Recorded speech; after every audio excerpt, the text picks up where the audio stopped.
Okay, let me introduce myself. I'm Jim Allen, owner of Decoy Heritage, which is a known website for collecting decoys and appraisals and so forth and so on. One of the founding fathers of the Decoy Museum,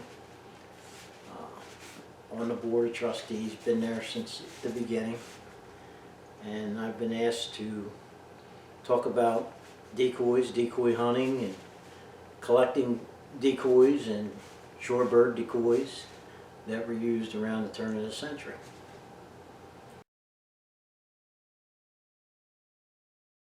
I'll just run on a couple highlights of Tuckerton Borough, the town of Tuckerton. When we first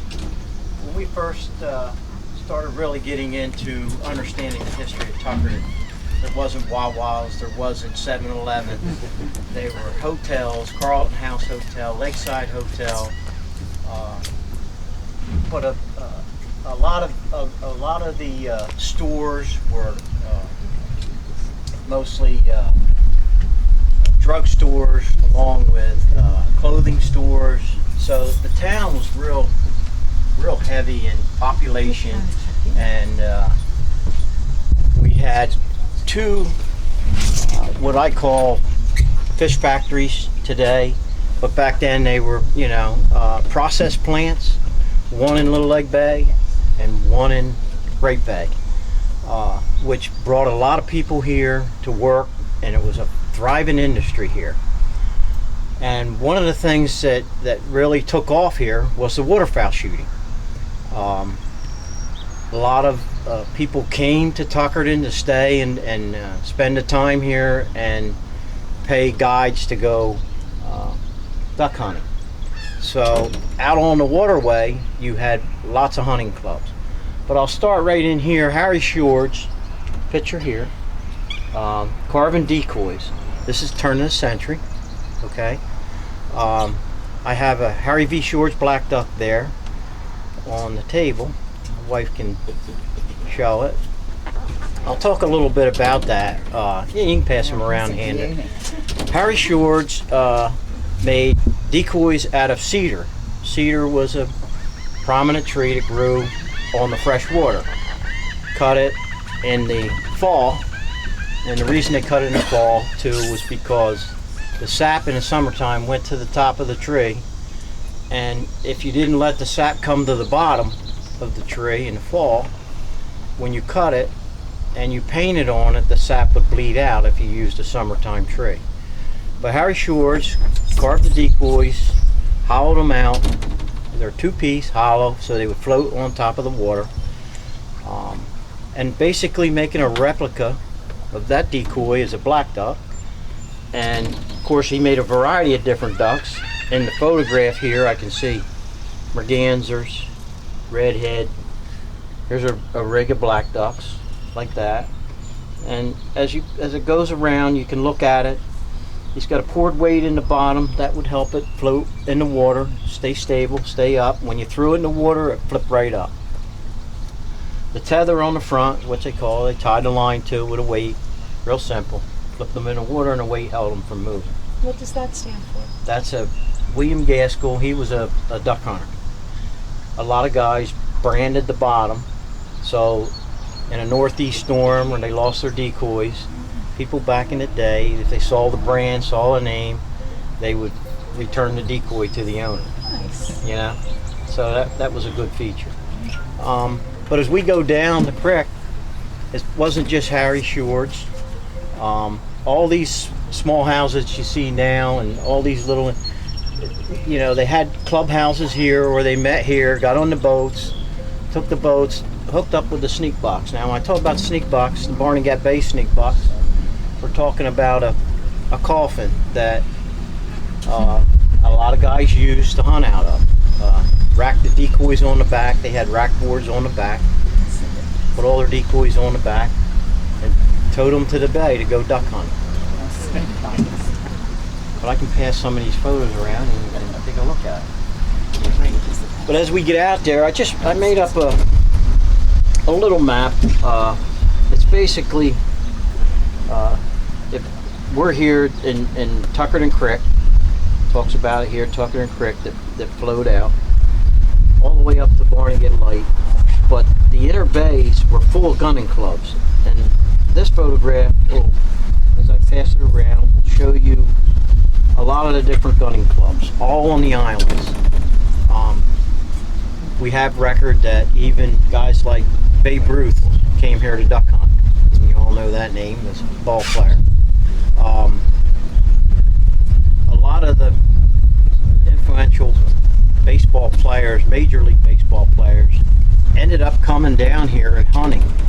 And one of the stories that I just recently found out about was Chris Spragg. Chris Spragg was from Beach Haven, decoy carver.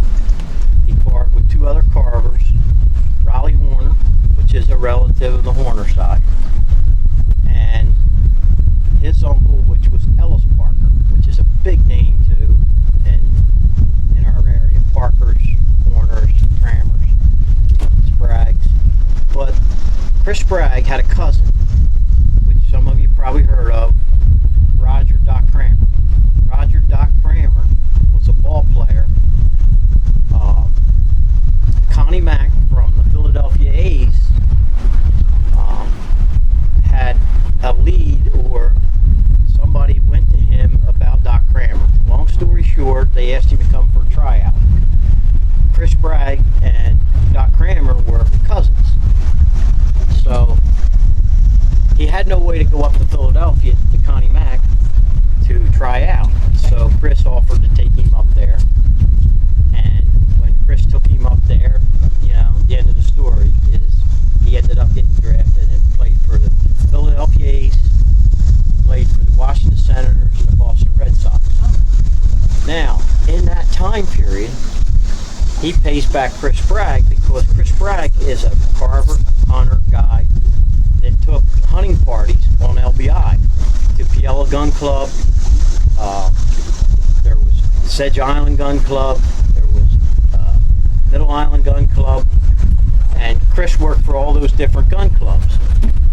So what he ended up doing was bringing down guys like Jimmy Fox and, of course, Babe Ruth and all the other major ball players that he made friended while playing baseball, brought them down here and started hunting, which is a lot of history in our area that a lot of people don't really write about. But this is a map of all the gunning clubs. I'll pass that one around. And we're going to go out and kind of ride around where they used to be out there. Yeah, well, I can point some of them out when we get out to the bay. But of course, and again, all along here, you had boat builders that built the Barnegat Bay sneak box, and also decoy makers. My aunt just mentioned to me about the Faroes and all the railing that and the boat houses that were here, and a lot of this area was really enriched with boat building and decoy making, because decoy and decoy hunting, or hunting with decoys, was very popular, and it was a big sport back then. But not just being a sport as much as it was a way to feed the families. And market hunting. Market hunting was another big thing. I often talk about at the turn of the century, I believe it was 1905 or 1906, federal government stepped in and eliminated the hunting of shorebirds. Migrating shorebirds, of course, the one they all wanted was the bigger shorebirds, was with the curlews. But they shot the curlews, the ruddy turnstones, the robin snipes, the plovers. And again, they were a bird in migration, But when they shot these birds, it's funny, because if you go back and you look at the history books of the early 1900s, 1800s, 1900s, early 1900s, you see a lot of women with the hats, with all the feathers. Well, that's where they come from. They actually, they even hunted herons just for the feather. But, when they did the hunting back then, nothing went to waste, though. All the food went to, the meat went to market or went to home to eat. The feather went to down for your pillows, for making, clothing, whatever.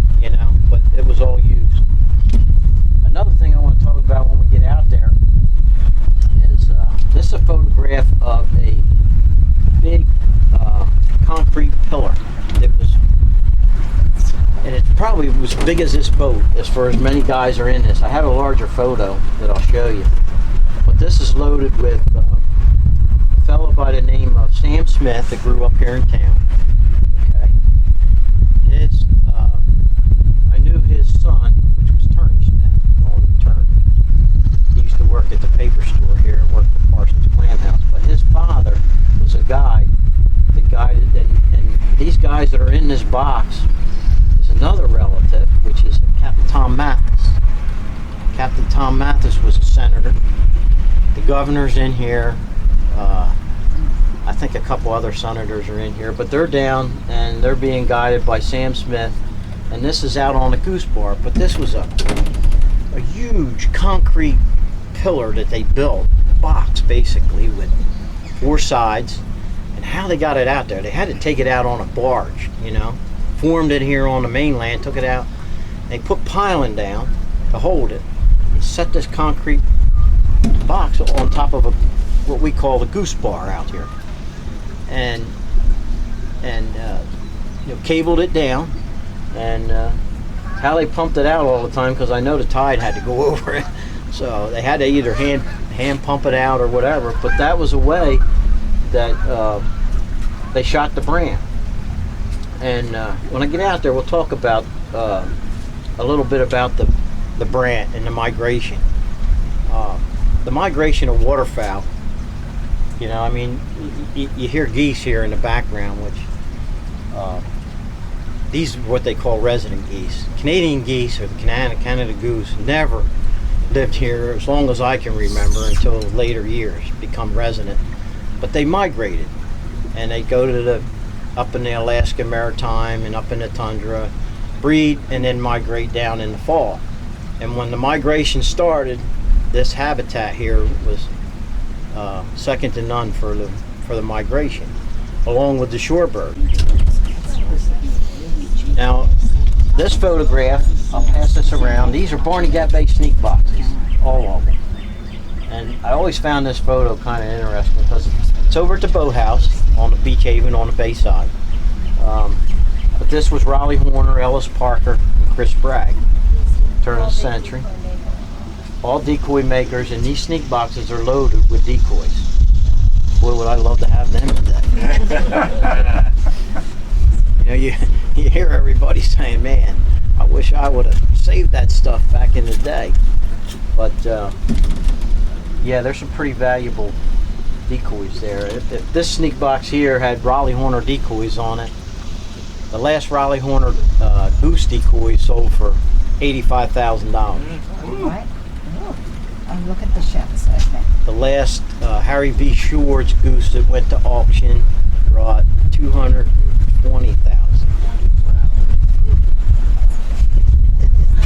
And I have an auction catalog. I can spread it around a little bit. I'll show you. And you can talk about some of the auctions. I just came back from New Hampshire. There was 3 auctions up there with over probably 1,500 decoys that sold in 2 days. Wow. And the world record, it wasn't a world record, but it was a record for 3 plover decoys now. Carved by A.E. Kroll, which was Elmer Kroll from Massachusetts. Sold for $1.140 million. It's amazing for 3 decoys. And to think that these guys was out there sticking them in the mud and shooting over them. And that's what they brought. But I'll pass this one too. This is a photo of all the sneak box. Here's a little close-up photograph of the Barney Gap Bay sneak box. That's a fellow by the name of Rube Corliss. You remember Rube Corliss? Very well. Yeah, I figure you would. Now, we're moving up a little later in years. Probably the I'm going to say this is probably around the 1940s, around the wartime, probably, maybe a little later. But a whole rig of Rube Corliss decoys in a Barney Gap Bay. He's rigging them up, tying the lines on. But Rube was a decoy maker from Manahawk. And a lot of local fellows later years used, as George and Horner and Parker and a few of the others passed on, these guys were the next generation of decoy carvers. And there's Rube in a sneak box throwing his pair out. As you can see, when I pass the decoy around there, undoes the line, there's the line flying in the air. Pretty neat. Yeah, great photo. This is a photograph of Willard Inman. Bill Inman, his nickname, they called him Bill, but his real name was Willard. He's Manahawkin. Another guy getting ready to slide the sneak box into the bay. Of course, back then they had no motors. Okay, everything was rolling. Feather edge in the sneak box. It's a little art to. Him was a very popular gun guide up the bay between here and the Manahawkin Bridge. Not a decoy maker, but real estate. there was the Inman family did make some decoys. John Inman, probably a brother or cousin, relative, like everybody. He's not.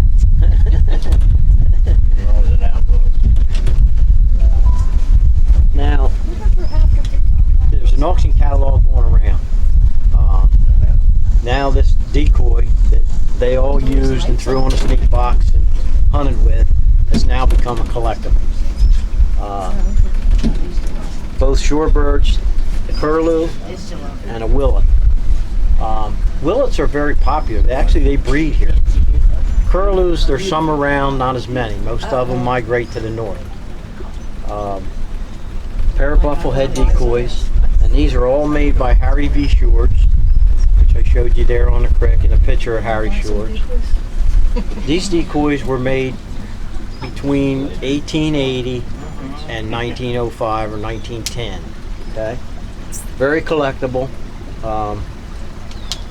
If I was to put a value, the curlews today are bringing between 10 and 15,000.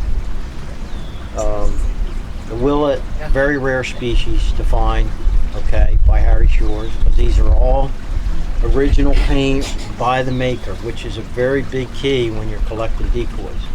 Some are repainted, worked over, which happen. Hunters used them, they repainted them.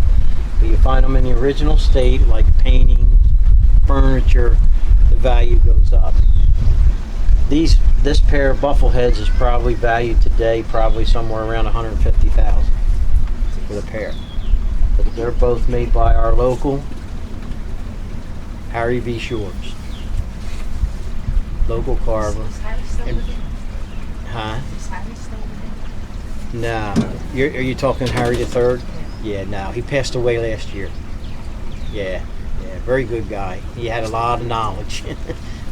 I picked his brain a lot. Yeah, well, there was 3 Shores. Harry V. the First, and then Harry M. Shores, which was Harry Mitchell. He left Tuckerton and moved to Ocean City, New Jersey. And then they had Harry V. the Third, named after his grandfather. And there was, I believe there was 2 other brothers too.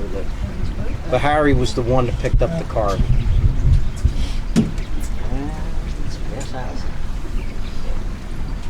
There's some more shorebirds. These were made by, these 2 here were made by a fellow by the name of Joel Salmons. Joel Salmons lived in Tuckerton.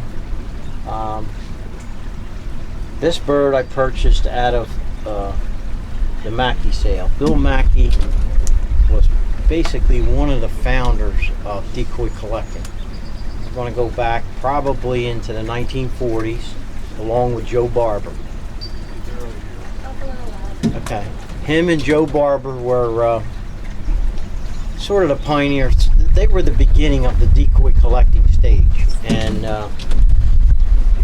with this decoy, Mackey had at the time of his death, when they auctioned off his decoys in Hyannis, Massachusetts, at the Bourne auctions, they rubber stamped all his decoys. So all of his decoys were in his collection are marked Mackey, which at that time really, at that sale, kicked the decoy collecting into the next millennium. It took decoys from a level that was just so to that next level that brought decoys to a higher level in value, but very desirable to people and the history.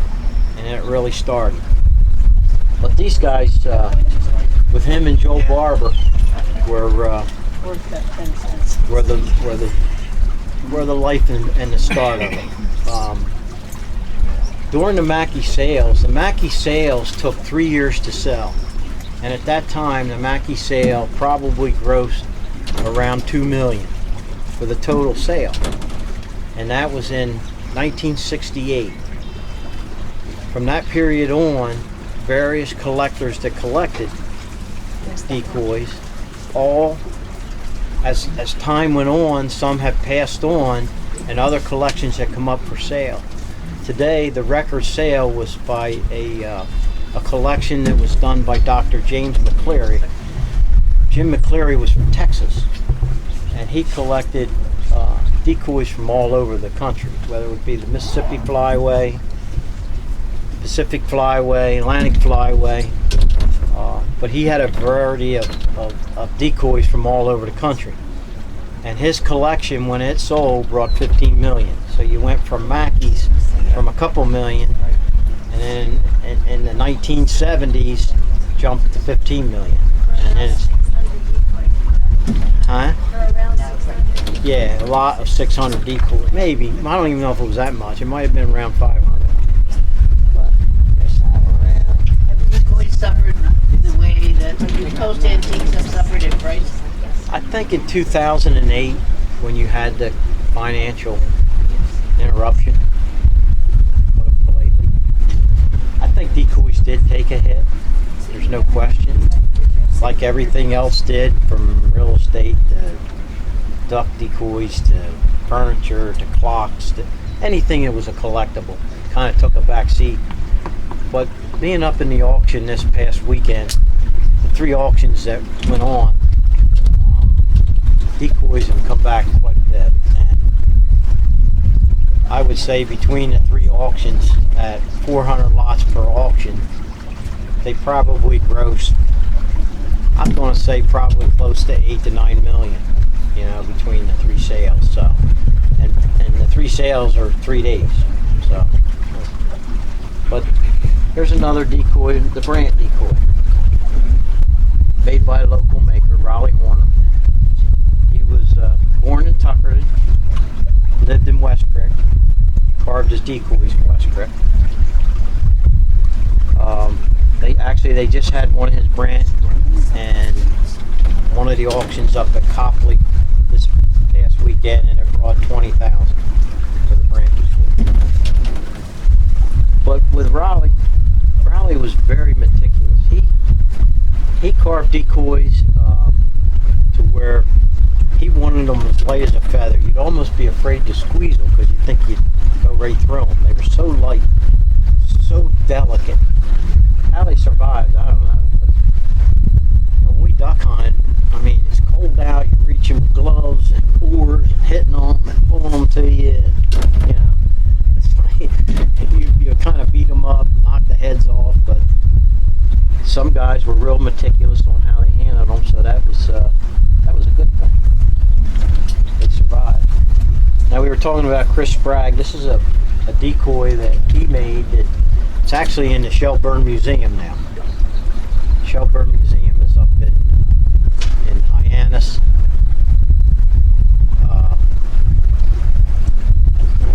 It's basic. No, it's not Hyannis. It's up there in New England. It's a large museum that has a lot of quality decoys from our area. Very enriched, especially in the Tuckerton, Manahawkin, Long Beach Island area. But that's one of his decoys. He carved it as a collar. Yeah, very unusual to open the mouth. But if you know black ducks, the hen has the dark bill.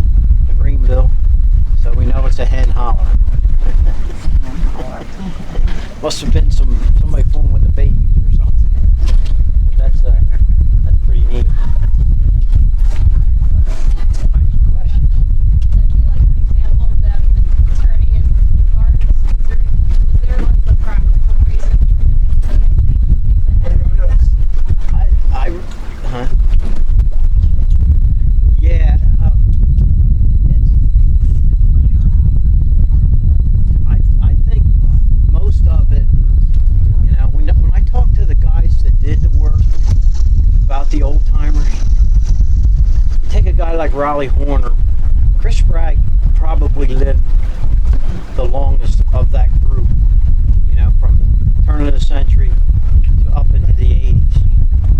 And what Chris told me was a guy like Raleigh Horner would take a pencil with him when he went out duck hunting. And he would draw, he would let a duck come in and land in the decoys.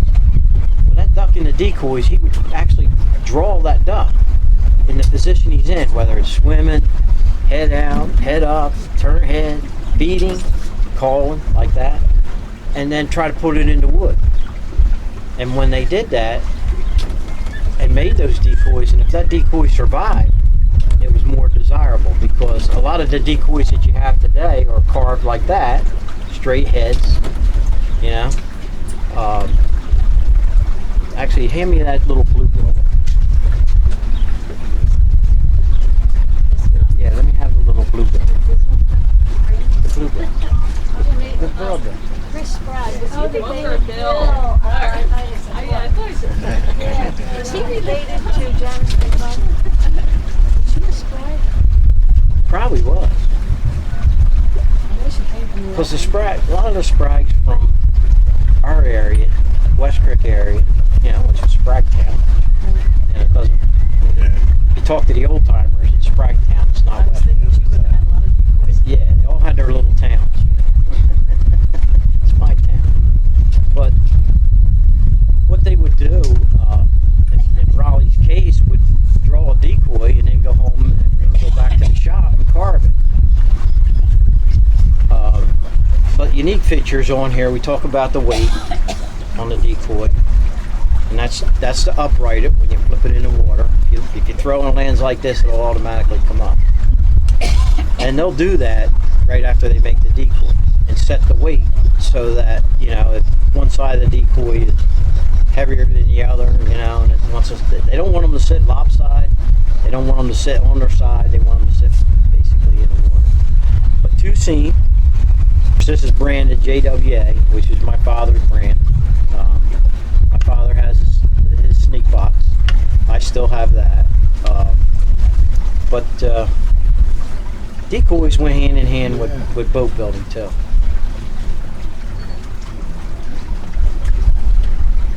That'll give you an idea. I can pass this around. It's a broadbill. Bluebills were common in our area. We call it the 3 Bs: black duck, the brant, and the broadbill. Were the most prominent waterfowl shooting that we had here. Now, I talked earlier about migration. The captain here kind of taught me early on about the migration. The migration of brant were kind of my first experience with my uncle here, Captain Arthur, they call him. But when they started migrating through here, early October,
70s, there goes a flock of shorebirds there. Staying early. They started spreading DDT to kill the mosquitoes on these meadow bottoms. They dug ditches. And they thought, well, all right, we're going to spread the DDT. Well, bad move. That made the eggs brittle for not just shorebirds, but eagles, ospreys, herons, all the different birds. Until they cut that out. And once they did cut that out, of course, the shorebirds started thriving again. Of course, the ospreys have, and so does the other wildlife. But in this bay, they had the feed of eelgrass.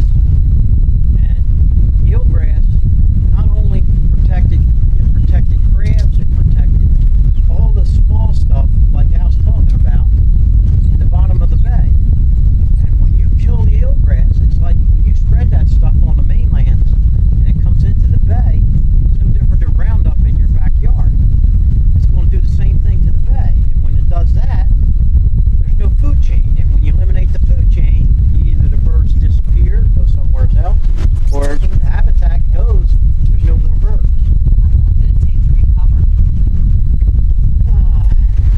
I really don't know how long it took to recover. It's probably still recovering, to be honest with you. It's a constant recovery. But I can say, when the horseshoe crab, which is very popular in our area and around these bays and around these bars, when they come in the spring of the year, they lay the eggs on the bars. The shorebirds are just by the thousands, so it is good. I remember when you didn't see them. Now you do, and they're real abundant, and they just veg out on those eggs. I was talking earlier about town and why you had so much of enrichment of work and areas of with wildlife and everything. People just migrated to Tuckerton to not just only to live, but to enjoy this outdoors, because you really had it here. You could work the bays. And next month, my son's going to do a talk on a photograph of the concrete box. Okay, that concrete box was on this goose bar. They call this the goose bar out here. As we come up past the brick pile, but that's where that box was. But I'll show it to you as you get up here. Because it was sort of I guess a rivalry between the Tuckerton area and the LBI area, between the guides and hunters on who claimed what area, because when I talked about the migration, this was probably this pathway here. I mean, right straight to Canada, and all the way down to the Cape May. This was the flight pattern, and the flight pattern is the pattern you wanted to be in to harvest waterfowl. So they kind of competed over this area to get it. First come, first serve. I have a book here too. It's probably out of print, but it talks about the Barnegat Bay gunning clubs up and down our area. And when we talk Barnegat Bay, we kind of include Cape May to Sandy Hook. You say Barnegat Bay, and it's all one area, and then you have all your small little nicknames for all the towns and stuff. But this is a great book. It was put out by Pat Birch. When we talk hunting clubs, on LBI, of course, they had hunting clubs. The Piella Gun Club, the Carvel Gun Club, Middle Island, as we talked about. You had Barrow Island, which is over here. Then you had the Sedges. You had East Sedge to the east, Middle Sedge, and West Sedge gun clubs. And one of my first experiences with the captain was he took me to Johnny Sedge. Yeah, Johnny Sedge. And in Johnny Sedge, where they had a 3 or 4 million box, which I showed you pictures of down in the meadow. And I never broadbill hunted. This was my first experience broadbill hunting. Now, Aunt Nance was a little upset. I still remember being just a little upset, not much, because it was Christmas Day. And you're going to do what? So he loaded myself and my dad, and now here we went. And the first group of broadbills that come across the decoys, of course, back then I didn't know what persuasion was, but there was some yellow material in the ground or in the water. But these broadbills were coming as fast as you could load your gun. And Captain says, "Okay, you got the first shot." I said, "All right, I'm ready. Nobody can do what I can do. I'm gonna get one." Well, when I raised up and shot at the first duck, the shot went 6 foot behind the duck. He says, "Yo, you got to get ahead of him, not behind him." So it was quite an experience, but they're the kind of things I'll never forget. You know, they're memories for me, and I do that now with my grandsons and my son and stuff. So it's fun to share, and I can still share that story going back. Of course, they both laughing as I'm shooting, and they're dropping the ducks. Eventually, I did get on them, but they did let me shoot first. All I did was raise them in the air for them. I scared them, and they all went up, and they got them. But that was right out here. My fellow's name was John Hillman.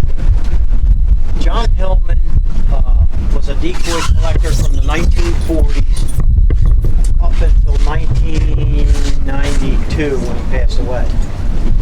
And like anything else you do in life, you kind of hang on and you pick the brain. And Johnny kind of taught me from the beginning, because just like you're talking, I didn't know nothing about who made what, you know? I went on what somebody told me. But I was a student. Actually, I was the little guy in the bunch, and I was hanging out with all these older guys that were collectors. John Hillman, Lloyd Johnson, Bill Mackey. I know they're just names, but these guys were the guys that started in the beginning that learned from the old timers.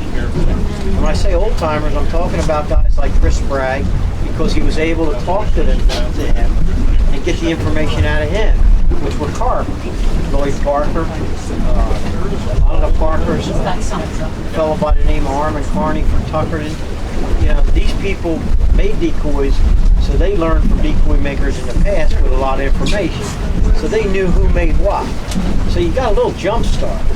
But when it gets into, when you get into identifying decoys, a lot of them, there is photographs, you know, from the past. You can sort of identify, but you're not really sure. But there's a lot of traits. Like Harry Shor's, was I call it South Pole, which is a left-handed carver. So a lot of his stuff faded left. And when I say that, the head carving kind of faded left. The body sort of, the tail might have, you know, a little bit, because it was left-handed compared to a right-handed. It would fade the other way. Simple traits that Harry did were a simple paint job, scratch paint. They put the black on with a burnt umber underneath. And what he would do, and a lot of guys told me they used matchstick. They didn't use a brush. He used matchstick. Take out, smoking a cigarette, pull out, and he would make these with a matchstick. I mean, it sounds so simple, but that's how he did it. When you talk about the carving, you know, the bill carving, the nostrils, separation between the bill. You know, certain carvers did it, some didn't do it. Another way, tack eye. Harry Shor's used tack eyes, didn't use glass eyes, used all tacks. Probably cheaper, couldn't get a hold of them. Some painted it on only. Well, on the diver ducks, Yeah. see on the puddle duck, this is considered a puddle duck, tack eye. The Ivan ducks, they painted the eye. Because in most of the gold eyes, they didn't have no way to make a gold eye. They didn't have plastic or anything they could use, so they had to paint it. But that gives you an idea of some of the things they did. Some poured the weight, some put pads on the bottom. Okay? And you got to know who did what, and that helped you identify the decoy. Yeah, and you learned all that. I learned it all from a lot of the old timers. That's how I got started. And of course, over time, if you look at my library, come to my house and look at my library, if I have one book, I probably have 500 books on decoys. I think I have every book that was ever printed on decoys. And she can tell you, when I get done dinner or something, I'll just grab a book and away I go, you know? Study it, yeah. And, you know, I was just explaining to the young gentleman here, you know, a fella called me from Bordentown that does articles for magazines, and he wanted to write an article on Chris Bragg.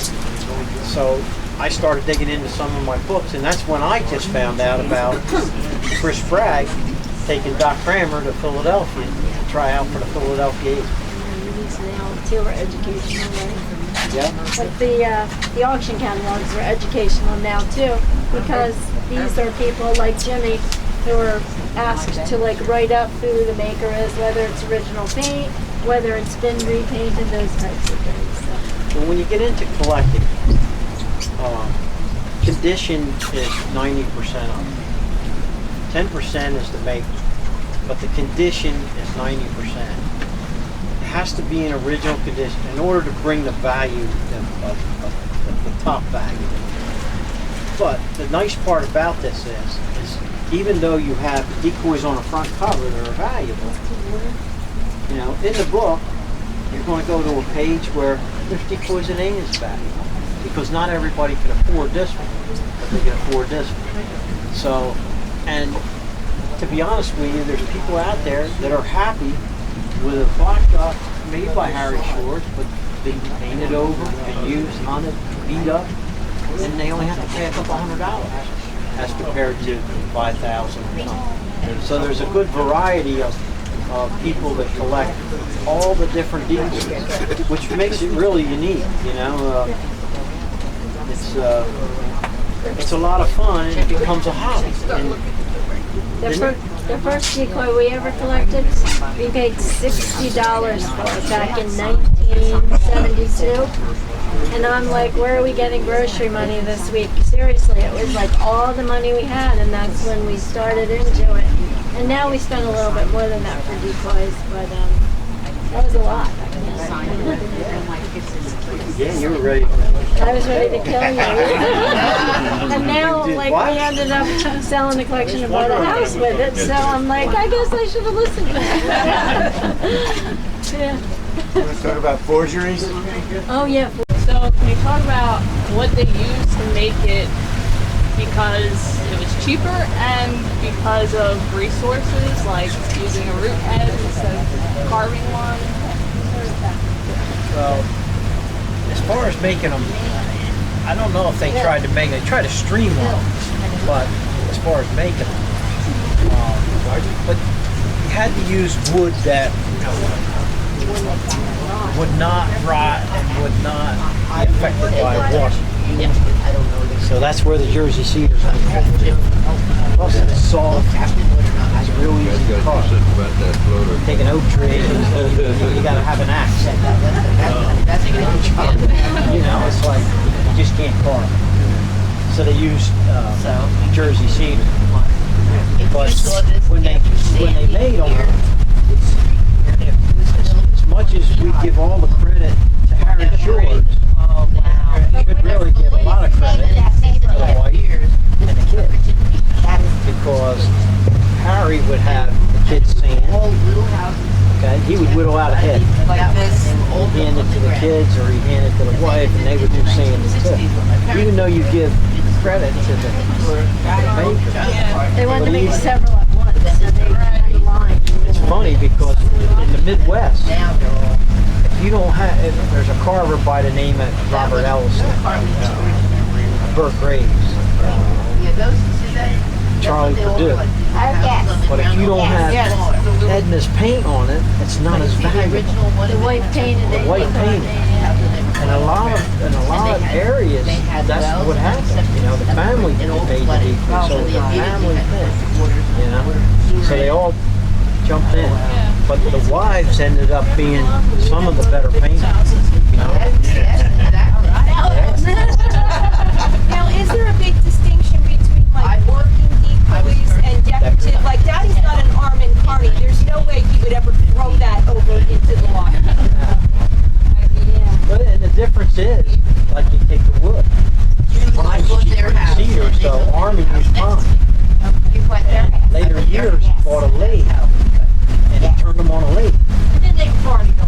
And then they created the lathe to, say, duplicate 6 decoys at one time. So they put the plug in the front, and then take the Wood plug.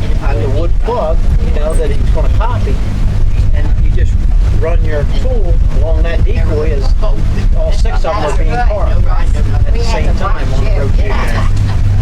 They used pine. They knew they weren't going to hunt with them, so Then they they They painted. were just Then decorative. they painted fancy. They didn't Oh, use very, yeah. and they didn't use paints that were strong enough to go against the wood. You didn't have to. You could use acrylic, you know, different paints, because it was staying in the house.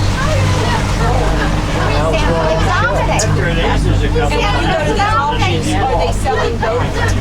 Okay. Yeah, there is a fellow by the name of Steve Miller from Illinois that collects nothing but decorative.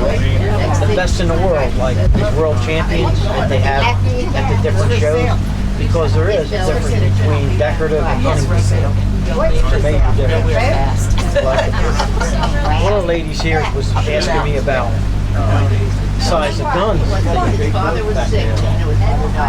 And there was really 2 types of waterfowl shooting. There was commercial waterfowl shooting, and then, you know, I'll call it residential shooting, which would be us. But the commercial side, they used big bore guns. When I say big bore, they had barrels on them like that. That big around.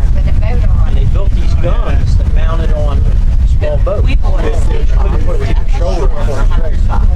And they literally just loaded it with everything they could think of, from bearings to bolts to nuts to everything.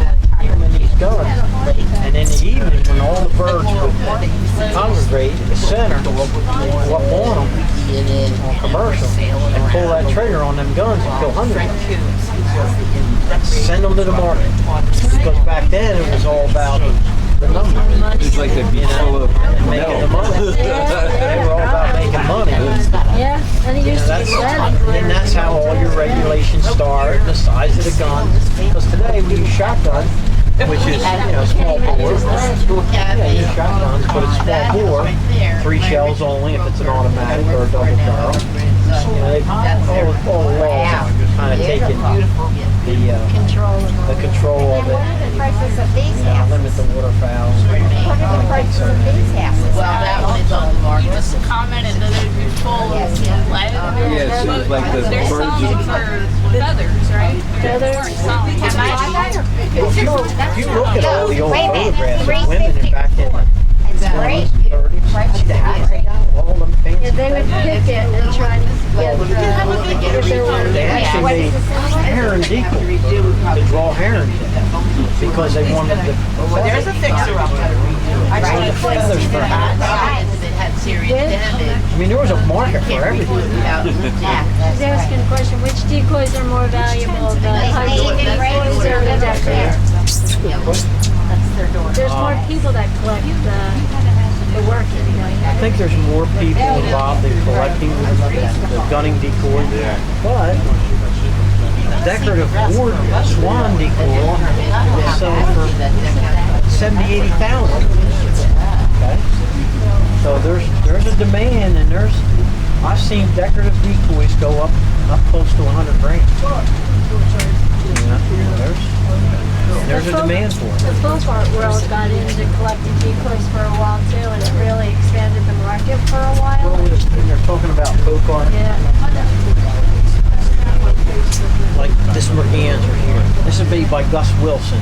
Gus Wilson was from Maine. He was, Yeah. I'm not sure the right word to use, but he changed the heads to one side. He brought the heads over the top this way. And that lured folk art people. When I say folk art, because a lot of people that collected folk art, I saw them talking about maybe a statue. Oh, I started to get my nails done. Horse, Oh, okay. you know, something like that Bellamy. This on this side is Yeah. for development. Say Bellamy, this, yeah, Miss Bellamy. Yeah, Bellamy that's done a That's carving of a, Satan. Like an An eagle, eagle. you know. You know, that's all folk And art. that's the labor. Well, those people got attracted to, you know, not just the plain Jane decoy, but a folk art. That side over there.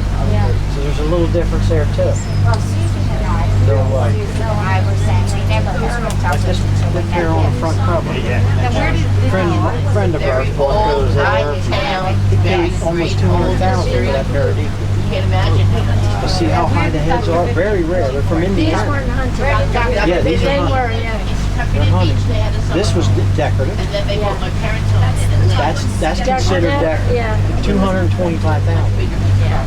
When he was back there, they had a Gives you an nice idea. house here, but a little, you know, a little house. He made Then he had hunting the house models at too, Brett Mill. Kroll, I am but he also trying made to go decorative. back. They even sell things like Well, I went to Big they Our Lady. they have See, that's folk art.